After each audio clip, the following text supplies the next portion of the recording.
सोचो एक ऐसा टाइम जब दुनिया के कुछ ही पावरफुल देश न्यूक्लियर वेपन्स के दम पर पूरी दुनिया को कंट्रोल कर रहे थे और उनके सामने एक डेवलपिंग कंट्री खड़ी थी जिसके पास ना एडवांस टेक्नोलॉजी थी, ना पैसा, ना ग्लोबल सपोर्ट। फिर भी उस देश ने डिसाइड किया कि अब वो किसी के सामने झुकेगा नहीं। तो ये कहानी है भारत की और उस मोमेंट की जब भारत ने दुनिया को सरप्राइज कर दिया। पोखरन। सब कुछ शुरू होता है वर्ल्ड वॉर 2 के बाद, जब अमेरिका ने हिरोशिमा और नागासाकी पर एटॉमिक बॉम्ब्स गिराए। लिटिल बॉय और फैट मैन। उसके बाद दुनिया ने पहली बार न्यूक्लियर पावर की असली ताकत देखी। एक ही ब्लास्ट और पूरा शहर खत्म। उस दिन के बाद दुनिया के पावरफुल देशों को समझ आ गया था जो न्यूक्लियर पावर कंट्रोल करेगा वही दुनिया का गेम कंट्रोल करेगा। अमेरिका के बाद सोवियत यूनियन, यूके, फ्रांस और फिर चाइना भी न्यूक्लियर क्लब का हिस्सा बन गए। लेकिन भारत तब तक एक नया देश था, गरीबी, वीक इकोनॉमी और डेवलपमेंट के स्ट्रगल में लगा हुआ। फिर भी एक आदमी था जो फ्यूचर देख रहा था, डॉक्टर होमी जहांगीर बाबा। उनका विजन क्लियर था,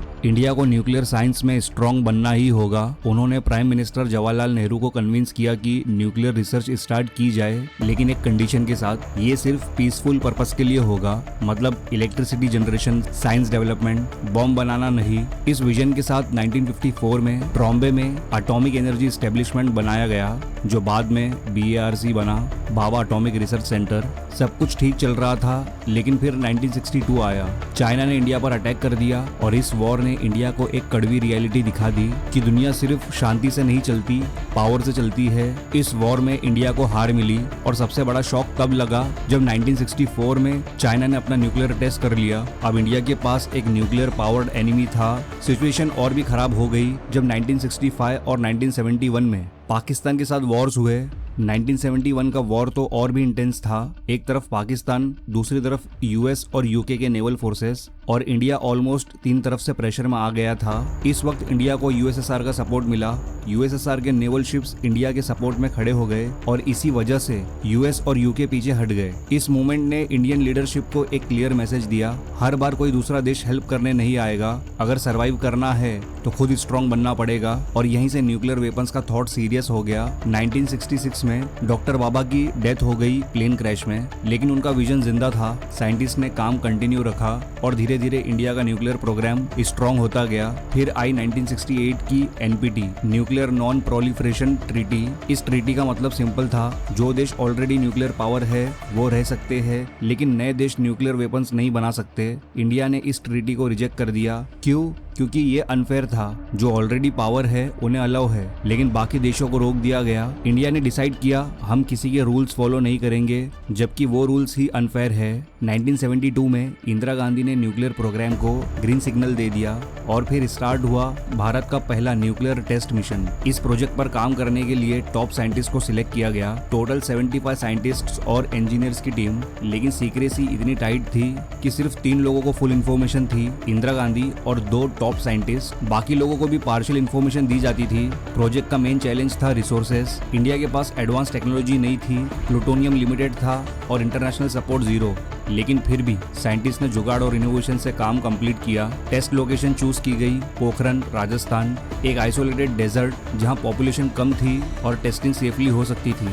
आर्मी ने एक डीप शेफ डिग किया जिसमें न्यूक्लियर डिवाइस प्लेस किया गया। 18 मई 1974 बटन प्रेस हुआ और एक कंट्रोल्ड अंडरग्राउंड एक्सप्लोजन के साथ भारत ने अपना पहला न्यूक्लियर टेस्ट सक्सेसफुली कंप्लीट कर लिया। इसका कोड नाम था स्माइलिंग बुद्धा और मैसेज सिंपल था, बुद्धा हैज स्माइल्ड। दुनिया शॉक में थी। अमेरिका, कनाडा, सबको बिलीव नहीं हो रहा था कि इंडिया ने इतनी सीक्रेसी के साथ न्यूक्लियर टेस्ट कर लिया। इमीडिएट रिएक्शन आया, सैंक्शंस, टेक्नोलॉजी ट्रांसफर बंद, फ्यूल सप्लाई बंद, इकोनॉमिक प्रेशर इंक्रीज। लेकिन इंडिया ने बैक ऑफ नहीं किया। 1974 के बाद एक लॉन्ग पॉज आया। India openly nuclear weapons declare नहीं कर रहा था, लेकिन रिसर्च चलती रही। इस बीच पाकिस्तान भी सीक्रेटली अपना न्यूक्लियर प्रोग्राम डेवलप कर रहा था। सिचुएशन डेंजरस हो रही थी।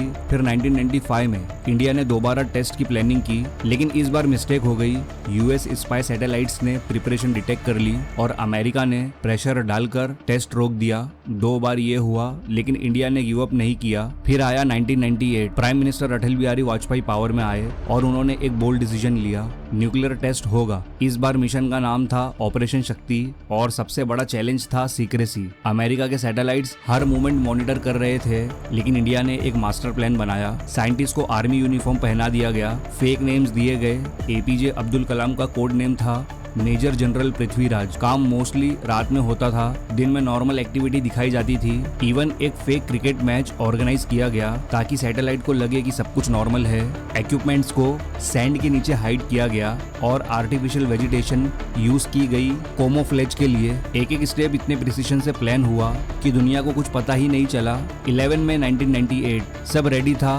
हवा का डायरेक्शन चेक किया गया क्योंकि रेडिएशन लीक का रिस्क था। और फिर 3:43 PM पर एक के बाद एक 3 न्यूक्लियर एक्सप्लोजन्स हुए। अर्थ लिटरली शेक हुई, दुनिया स्टन रह गई। इंडिया ने ओपनली अनाउंस कर दिया हम न्यूक्लियर पावर है। और 13 मई को 2 टेस्ट किए गए, टोटल 5 न्यूक्लियर टेस्ट। ऑपरेशन शक्ति सक्सेसफुल था। इस बार रिएक्शन और भी स्ट्रॉन्ग था। अमेरिका, जापान, यूरोप सब ने सैंक्शंस लगा दिए। इंडिया को आइसोलेट करने की कोशिश हुई, लेकिन इंडिया ने क्लियर स्टैंड लिया, ये वेपन अटैक के लिए नहीं, डिफेंस के लिए है। APJ अब्दुल कलाम ने भी कहा इंडिया कभी भी पहला अटैक नहीं करेगा, लेकिन अपनी सिक्योरिटी कॉम्प्रोमाइज नहीं करेगा। ये डॉक्ट्रिन आज भी इंडिया फॉलो करता है, नो फर्स्ट यूज। सबसे शॉकिंग पार्ट था CIA जैसे पावरफुल इंटेलिजेंस एजेंसीज भी डिटेक्ट नहीं कर पाई।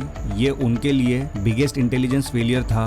इंडिया ने प्रूव कर दिया कि लिमिटेड रिसोर्सेज के बावजूद अगर प्लानिंग और डिटर्मिनेशन स्ट्रांग हो तो इम्पॉसिबल भी पॉसिबल हो सकता है। लेकिन कहानी यही खत्म नहीं होती। पोखरण के बाद इंडिया सिर्फ एक न्यूक्लियर पावर नहीं बना, बल्कि उसने अपने फॉरेन पॉलिसी को भी रीडिफाइन किया। अब इंडिया किसी अलायंस के प्रेशर में नहीं आता, अपने डिसीजंस खुद लेता है। ग्लोबल लेवल पर इंडिया की रिस्पेक्ट बढ़ी क्योंकि दुनिया को समझ आ गया था कि इंडिया अपने इंटरेस्ट के लिए टफ डिसीजंस ले सकता है। और सबसे इंटरेस्टिंग बात, सैंक्शंस के बावजूद इंडिया कोलैप्स नहीं हुआ, उल्टा सेल्फ रिलायंस और स्ट्रांग हो गई।